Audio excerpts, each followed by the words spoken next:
नमस्ते दोस्तों, मैं शराबी हूँ। मेरा नाम गोपी है। हाय कॉफी। हाय।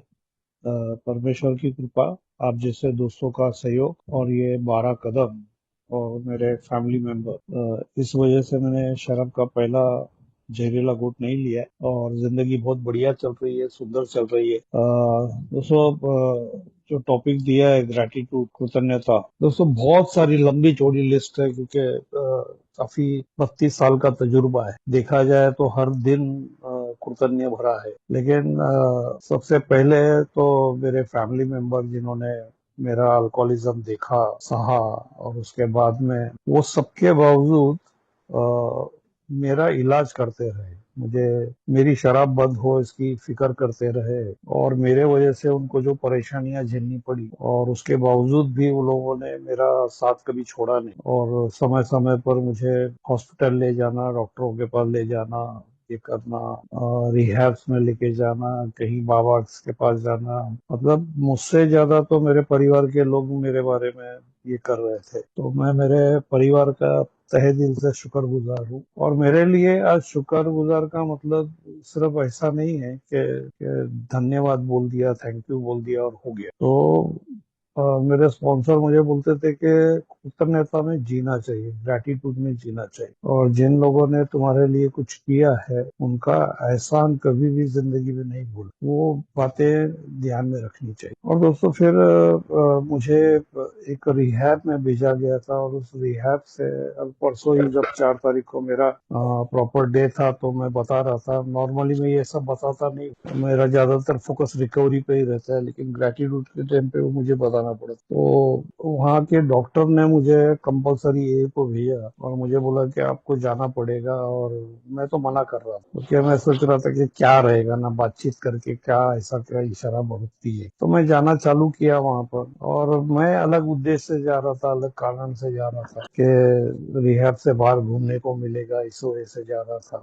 कुछ मेरे उद्देश्य ही अलग थे। लेकिन सिंपल दोस्तों, रोटी। वहां जाते जाते जाते वहां जाके बैठने लग गया, और बैठते बैठते धीरे धीरे बात समझ में आनी चालू, बीमारी का कॉन्सेप्ट समझ में आया, और उसके बाद में एक दिन के हिसाब से कैसे शराब से दूर रहा जा सकता है, ये बात भी दोस्तों समझ में आनी चालू हो गई। और दोस्तों, मैं आते गया मीटिंग में, और मुझे सिर्फ ऐसा लग रहा था कि शराब रुक गई तो बाकी का सब ठीक हो जाए, और मुझे सिर्फ इतना ही समझा था कि शराब ही प्रॉब्लम। लेकिन जब मैं किसी मीटिंग में जाता था, जैसे आज स्पीकर मीटिंग है, तो उन दिनों तो क्या ऐसा स्पीकर मीटिंग का कॉन्सेप्ट नहीं था। हाँ, लेकिन डे विजिल, नाइट विजिल होती, तो उसमें थोड़ा बहुत ऐसा लगता था कि स्पॉन्सर लेना चाहिए, 12 कदमों पे काम करना चाहिए। तो दोस्तों, एक बंदे ने मुझे बहुत ये किया कि गोपी तू स्पॉन्सर ले और ये कर। तो दोस्तों, स्पॉन्सर लिया, और वो स्पॉन्सर ने मुझे स्वीकार किया। इसके लिए उनका धन्यवाद। और आज मैं जो भी हूँ,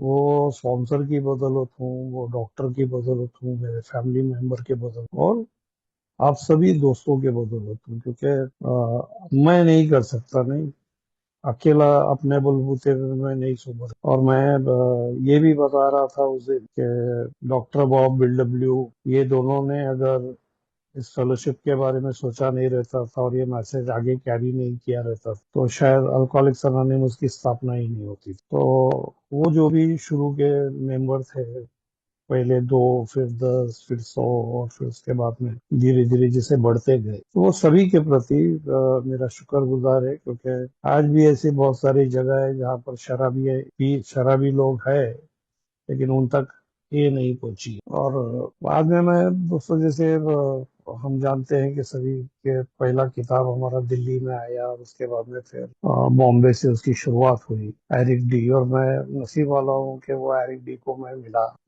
हम लोग साथ में थे विजयवाड़ा में, उनका थोड़ा सा संग साथ मिला। तो ऐसे काफी ओल्ड टाइमर्स ये लोगों से मिला। और उसके बाद में हमारे पूना में सिल्वेस्टर बोल के थे, उन्होंने जो फेलोशिप को लेके आए, तो उनके प्रति मेरा शुक्रगुजार है। और फिर मैं आने तक अल्कोहलिक्स अनोनिमस की संस्था टिका के रखना, जो भी भाइयों ने किया रहेगा, अभी उनमें से मैं कईयों के तो नाम भी नहीं जानता, कईयों को मैं शायद मिला भी नहीं रहा हूँ, लेकिन बहुत सारे मेंबर्स को मैं मिला। क्योंकि मैं जब आया, क्योंकि हमारे यहाँ पर शायद फेलोशिप आ गई थी 75 में पूरा, और मैं आया 93। तो तब तक वो फेलोशिप टिक के रही और मेरे आने तक इंतजार किया, और किसी ने मुझे मीटिंग में कंफर्टेबल कराया, मुझे चाय दिया, मुझसे बात करी, मुझसे कहा आते रहो। किसी ने हाथ मिलाया, किसी ने गले लगाया, किसी ने अपना नंबर दिया कि भैया कभी कुछ रहेगा तो फोन कर। तो ऐसा बहुत लंबा चौड़ा लिस्ट है। और आज मैं देखता हूँ कि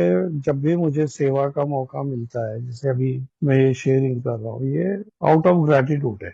यही मेरी कृतज्ञता है, क्योंकि पहले जैसा अभी जो टॉपिक दिया है एटीट्यूड जो था, वो तो मेरा तो एटीट्यूड ही बोलता था। मैं तो बहुत ईगोइस्ट आदमी था तो कुछ भी नहीं बोलते ना।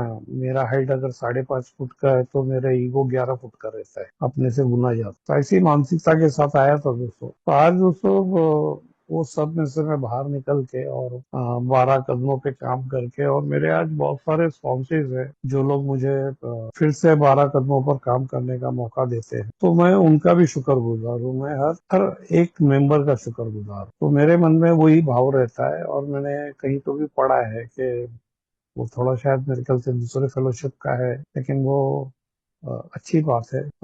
उसमें ऐसा लिखा था, my gratitude speak when I care and share others the Airways. नहीं, मेरी कृतज्ञता बात करनी चाहिए। कृतज्ञता बात करनी चाहिए मतलब मुंह से नहीं, तो एक्शन के अंदर आनी चाहिए। तो दोस्तों मैं आज वो जैसा बोला गया है कि प्रोग्राम एक्शन का है, तो मैं उनके प्रति एक्शन में रहता हूँ। और आज मैं देखता हूँ कि मेरी जो आंटी है, जिन्होंने मेरे लिए बहुत कुछ किया है, अभी भी सुबह में मेरा उनके साथ में बात हो गया। हमारे इधर पानी आता है आज। और मैं देखता हूँ कि यार मेरे पीने के चलते ना उनको, उनका जिंदगी मैंने न्यूरोटिक बना दिया था।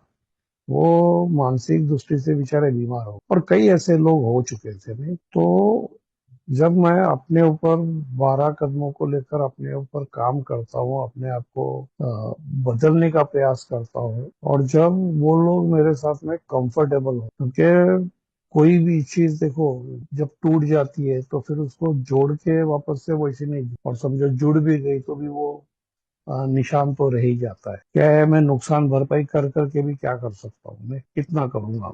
लेकिन उनके जो दिन मैंने खराब किए, जो उनका विश्वासघात किया, जो उन्होंने कल्पना नहीं की थी कि मैं ऐसा भी कर सकता हूँ, वगैरह वगैरह, ऐसा जो था वो सब मैं फिर से नहीं दिला सकता। हाँ, लेकिन आज के तारीख में अगर ऐसा है कि मैं उनके साथ में बैठता हूँ और वो मेरे साथ में कंफर्टेबल है, और वो अपनी बातें मेरे साथ में शेयर करते हैं, मेरे ऊपर फिर से यकीन करते हैं, भरोसा करते हैं, तो शायद कहीं ना कहीं मेरी नुकसान भरपाई सही ढंग से हो रही है। तो दोस्तों ये नुकसान भरपाई करने का भी मुझे ये लोग जो मौका देते हैं, और मेरे गलतियों को नजरअंदाज करके मुझे स्वीकार करते हैं। मेरे स्पॉन्सर हमेशा बोलते थे कि अगर तेरे घर वालों ने या जिनको भी तूने परेशान किया, और उनके साथ में आज अगर तेरा अच्छा है, तो तू ये मत समझ के तू रिकवरी पे है, तू ये समझ के वो लोगों का ये अच्छाइयां है, उनका ये बड़प्पन है कि वो लोगों ने तेरी गलतियों को नजरअंदाज करके तुझे स्वीकार किया है जैसा तू है। तो दोस्तों ये बात बरोबर सच है। और आज तो मैं देखता हूँ तो मैं बहुत सारी चीजों के लिए, जैसे अभी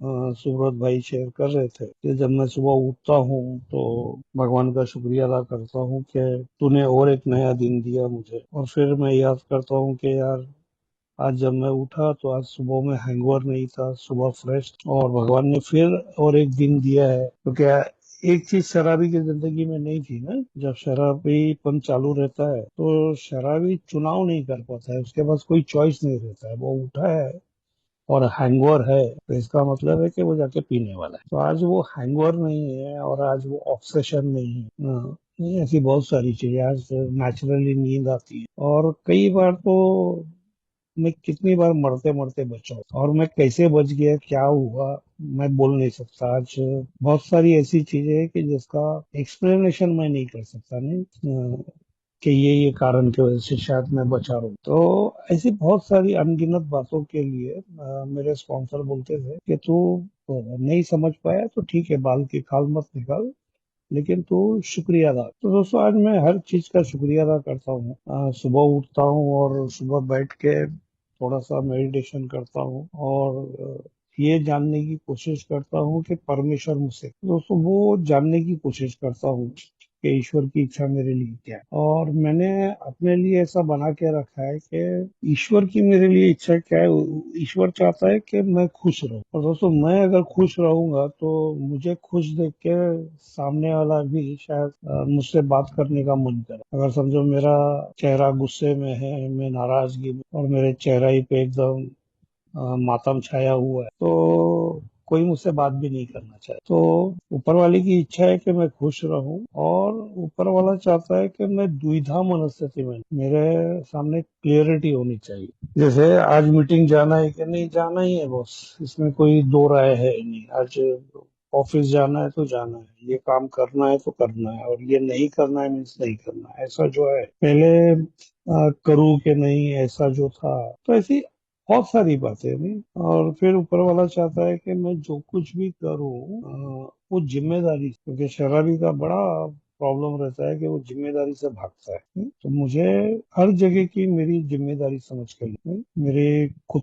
को ठीक रखने की, खुद की मानसिकता, खुद की भावनिक अवस्था और खुद की आध्यात्मिक अवस्था ठीक रखने की जिम्मेदारी मेरी है। प्रोग्राम प्रैक्टिस करने की जिम्मेदारी मेरी, मेरे परिवार के प्रति मेरी जो जिम्मेदारी है, मेरे काम के प्रति, मेरे बच्चों के प्रति, मेरे पत्नी के प्रति, दोस्तों के प्रति, ए के प्रति, मेंबर्स के, ये सारी जिम्मेदारी क्या है। जब जिम्मेदारी स्वीकार करता हूँ ना, तो क्या होता है, शराबी कैसा है ना, भगोड़ा है एक नंबर का, पलायनवादी है। तो जिम्मेदारी स्वीकार करने से क्या होता है, पलायनवाद खत्म हो जाता। और फिर ऊपर वाला चाहता है कि मैं मैच्योर बनूं, परिपक्व रहूं। नहीं तो होता क्या है, मेरी उम्र तो बढ़ गई रहती है, लेकिन मेरे अंदर बैठेला बच्चा है, वो बचकानी हरकतें करते रहते। तो कई बार ऐसा होता है ना, शराबी बिना शराब के भी प्रॉब्लम बुलाते रहते, हाँ भाई मुझे मार वाला, ऐसा हिसाब रहता है। तो आज मैं देखता हूँ कि मैं जो कुछ भी करूँ वो उसमें मैच्योरिटी दिखनी चाहिए। इसका मतलब ये नहीं है कि मैं मजा नहीं करूँ, मैं इंजॉय नहीं करूँ, मैं हर चीज को एंजॉय करता हूँ।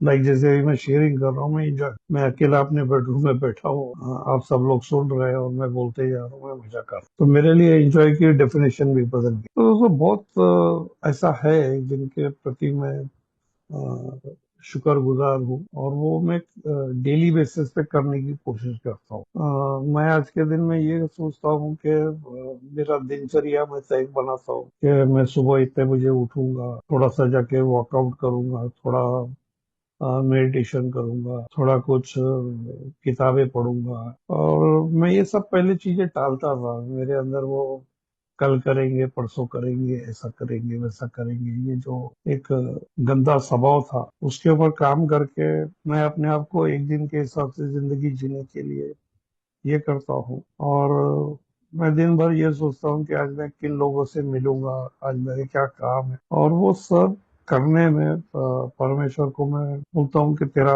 सहायता मुझे दे। क्योंकि परमेश्वर को जब मैं याद करके करता हूँ ना, तो फिर वहां पे मैं बीच में नहीं आता है, फिर अहंकार बीच में नहीं आया, तो बहुत सारा काम, बहुत सारी बातें बहुत स्मूथली हो जाती है, और लोग अपने आप मेरे साथ जुड़ जाते हैं, करीबी हो जाते हैं।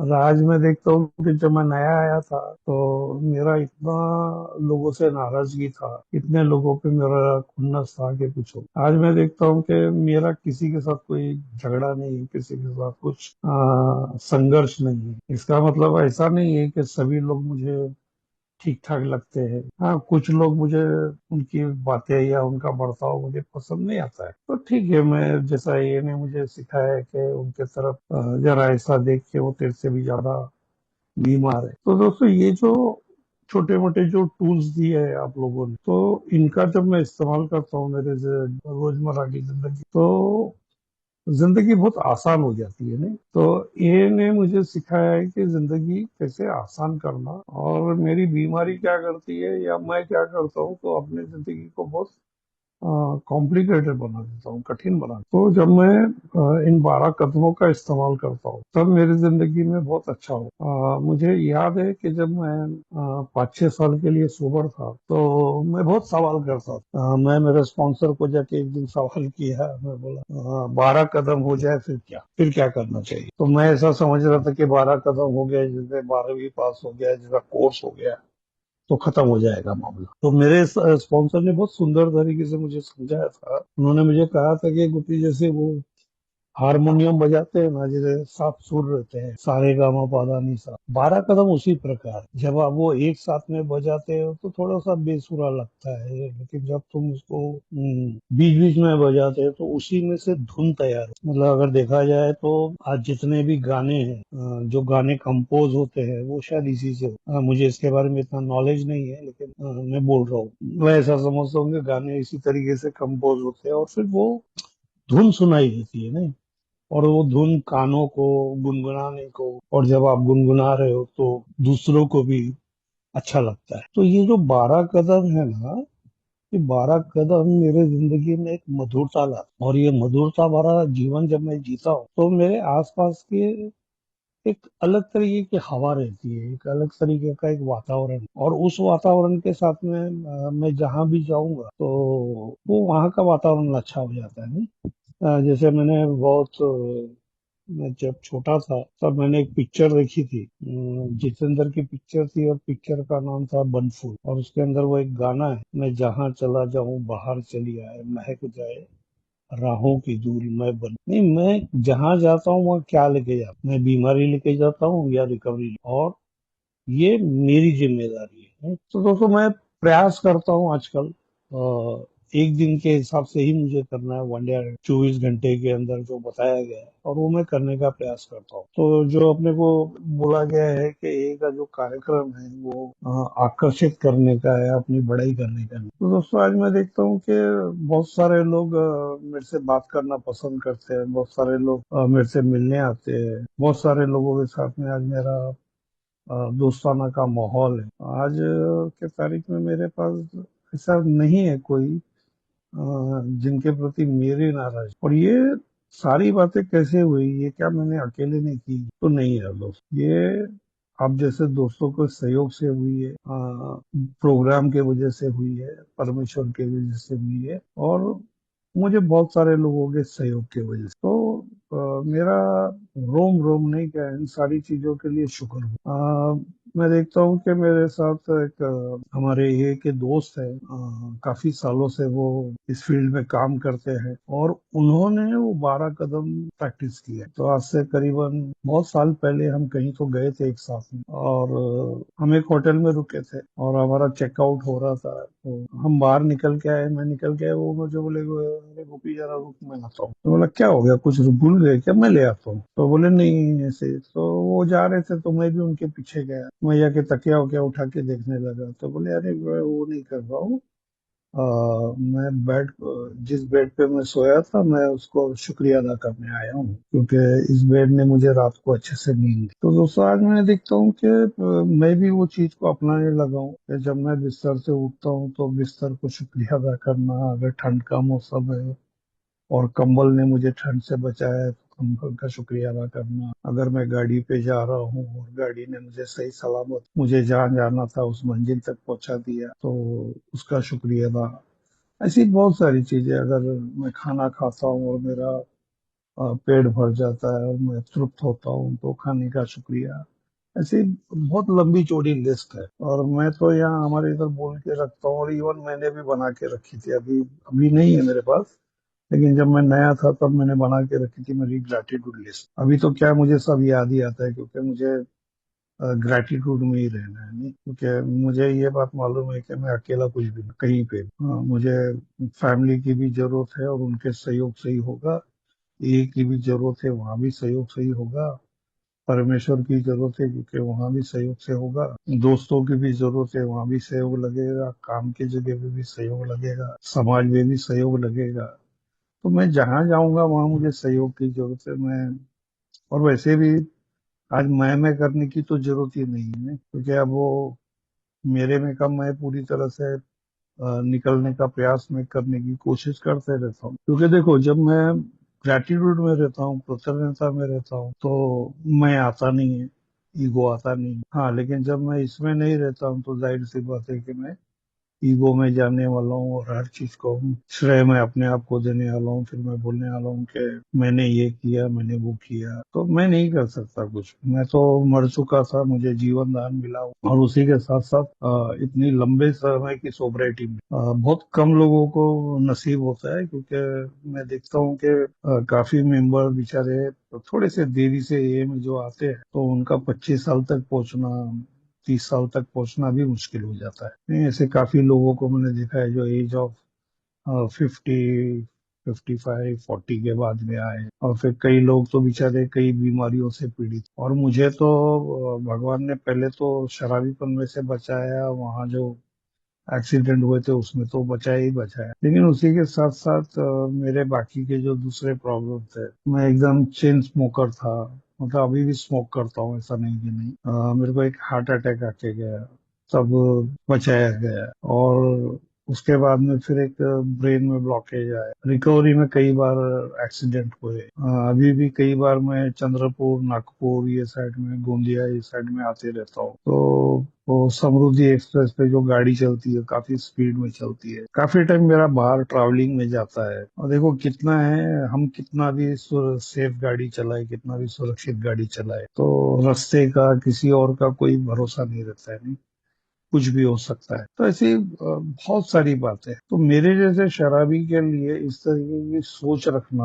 अपने आप में बहुत जरूरी है। क्योंकि मैं थोड़ा पढ़ते रहता हूँ, इधर उधर का भी, ए का भी और थोड़ा इधर उधर का भी। एक्चुअल में उसका ए से संबंध नहीं है, लेकिन बहुत महत्व की बात है, इसलिए मैं क्या रहता है ना, जब मैं कृतज्ञता में रहता हूँ, ग्रेटिट्यूड में रहता हूँ, तो मेरे ब्रेन के अंदर एक हल्का महसूस होना चालू हो, जिससे हम क्या बोलेंगे, खुशी, आनंद, ये वाला जो पार्ट। और जब मैं नकारात्मक भावनाओं में रहता हूँ, गुस्से में रहता हूँ, जेलसी में रहता हूँ, डर में रहता हूँ, रिजल्टमेंट में रहता हूँ, तो कई बार नींद नहीं आती, खाना नहीं जाता, कुछ अच्छा नहीं लगता है, ये वाला जो पार्ट। तो ग्रेटिट्यूड में रहना बहुत जरूरी है, मेरे ऐसे शराबी को तो बहुत जरूरी। और ये देखा जाए तो क्या बोलेंगे, मेरे हिसाब से संजीवनी की तरह काम करते।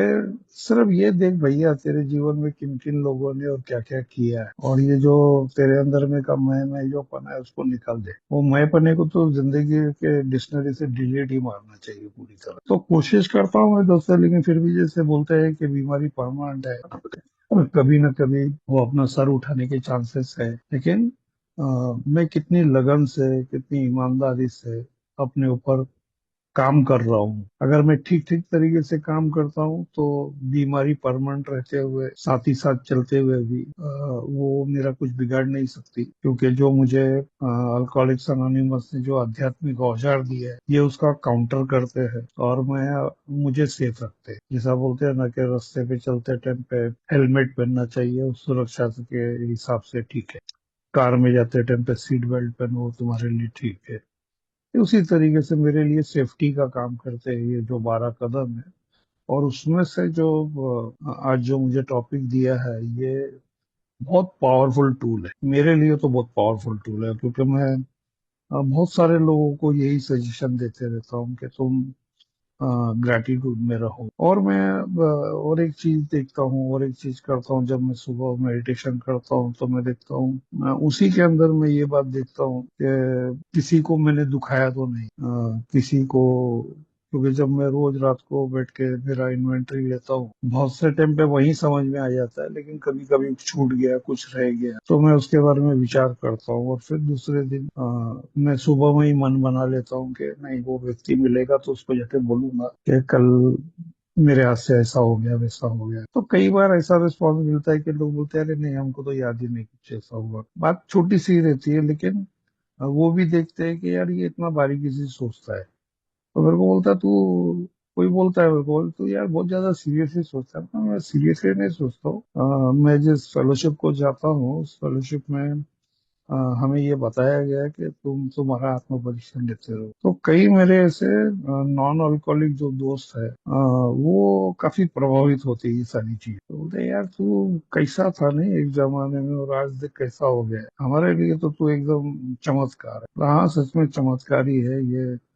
चमत्कार ऊपर वाले ने किया है, नहीं तो मैं तो कब का मर मर गया रहता। तो दोस्तों ये डेली बेसिस पे मैं करते रहता हूँ। और सबसे एंड में जब मैं रात को बिस्तर में जाता हूँ तो आज के दिन के लिए, सोसाइटी के लिए और बाकी का जो भी हुआ है वो सारी चीजों का ग्रेटिट्यूड व्यक्त करता हूँ। खाना खाते टाइम पे वाइफ को बोलता हूँ कि भैया तूने खाना बनाया, अच्छा बनाया, तेरा शुक्रगुजार हूँ। ऐसे बहुत सारी चीजें। तो दोस्तों ये लिस्ट क्या नेवर एंडिंग है, चलते रहेगा। लेकिन मुझे लगता है कि मेरे जैसे शराबी ने ऐसे ही जीना चाहिए। और इस वजह से मेरा बहुत बढ़िया चलने रहता है। मुझे कभी कुछ ज्यादा परेशानी नहीं आती है, प्रॉब्लम्स नहीं आते। और आए भी तो वो ज्यादा टाइम के लिए नहीं आते, बहुत जल्दी उसका निपटारा हो जाता है। दोस्तों आप लोगों ने मुझे बोलने का मौका दिया, इसके लिए फाइनल ग्रुप धन्यवाद, थैंक यू, शुक्रिया।